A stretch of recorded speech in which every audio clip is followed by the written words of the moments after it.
My sister brings out a cake in the middle of my wedding to announce her pregnancy, just to steal my day, as always. But someone has something to say, and now she blames me for ending up without a marriage. 3 days ago, I, 28 female, got married to my boyfriend of 5 years, Jason, 28 male. My spoiled younger sister, Allison, 26 female, was also there and planned to steal the spotlight, but unfortunately for her, I was 2 steps ahead the whole time. About a week ago, the baker who was handling our wedding cake told me that my sister had contacted her. She said she wanted another cake for the wedding day, a cake to announce her pregnancy. Allison claimed that I had requested it and had given the baker instructions to contact her, but the baker didn't believe her. She even offered to pay double what I was paying to keep it a secret from me. Fortunately, the baker had ethics and morals and informed me first. As soon as I found out, I realized Allison was planning a stunt to grab attention at my wedding. I could have uninvited her, but I decided to stay ahead of her instead. It was really annoying that she tried to disrupt my special day, which was supposed to be about me. It seemed like she couldn't tolerate my happiness, which upset me a lot. Even though I didn't appreciate her much either, I would never do something so foolish for attention. Anyway, I decided to retaliate, which has now divided the family. My parents are really upset with me for what I did. Let me explain what happened on the wedding day. Everything went smoothly during the ceremony. Afterwards, when it was time to cut the cake with Jason, Allison interrupted.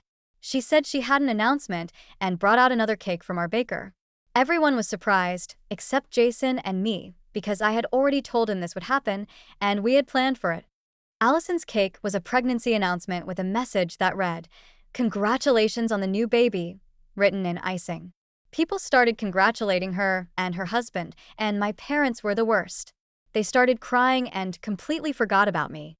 Fortunately, some relatives stayed by my side instead of surrounding her, which was extremely inappropriate since it was my wedding. After everyone finished congratulating her, she had a smug expression on her face and suggested we get back to our wedding.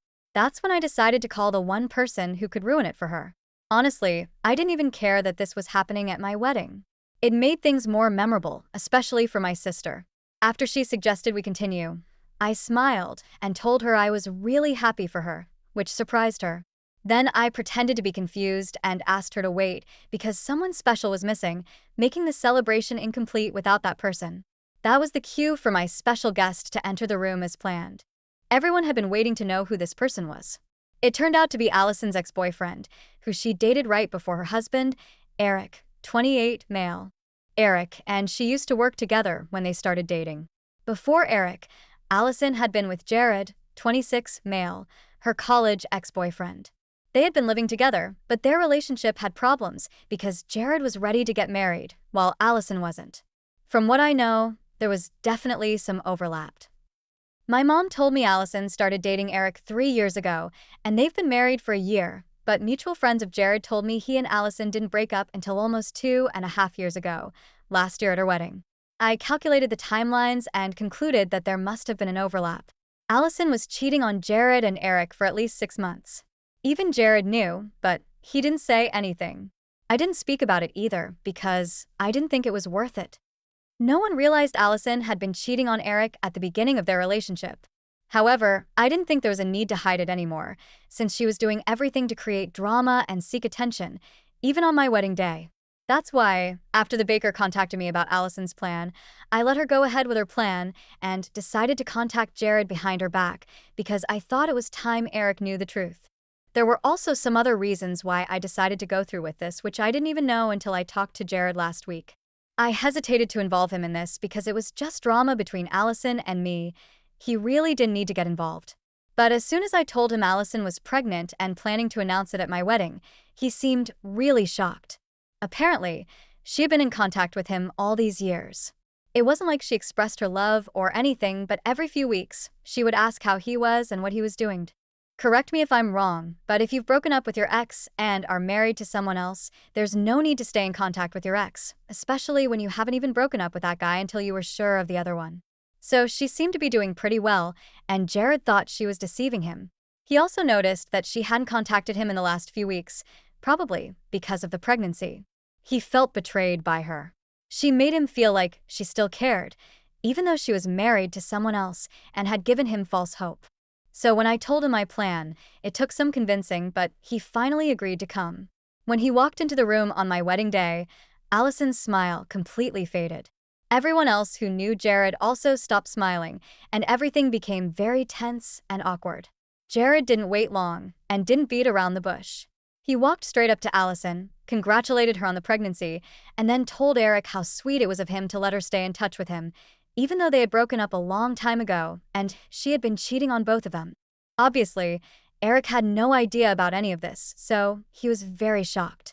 He didn't even know what to say. Once this was done, Jared thanked Jason and me for inviting him and then left. After that, there were a few minutes of silence and then total chaos. Eric started yelling at Allison for what he had just discovered, and then the two of them left angrily. Then my parents started yelling at me for doing something so dishonest and insane just to get back at my sister for something so insignificant and small. But I wasn't interested in that, so I told them that if they didn't like what I did, they could leave too. And they left along with a couple of other guests who didn't seem to approve of what I did. The people who stayed were a few relatives and most of my friends. Fortunately, not many people left, and we were able to continue with the wedding as planned. My parents were no longer present, and honestly, at that moment, I was fine with that. After all that, no one mentioned Allison before they left. They just congratulated me on the wedding and left. When we got home after that, Jason and I were pretty sure we had done the right thing, and truth be told, we still are. However, the day after our wedding, my parents gave me an ultimatum when they came to visit. They arrived in the morning, and I was quite surprised to see them because the last time we saw each other, I told them they were free to leave my wedding, and they did. But then they entered my house and told me that because of me, my sister's marriage was in trouble. Apparently, Eric, like any sensible human being, was very upset with Allison because she had kept in contact with Jared despite being married to him for almost a year.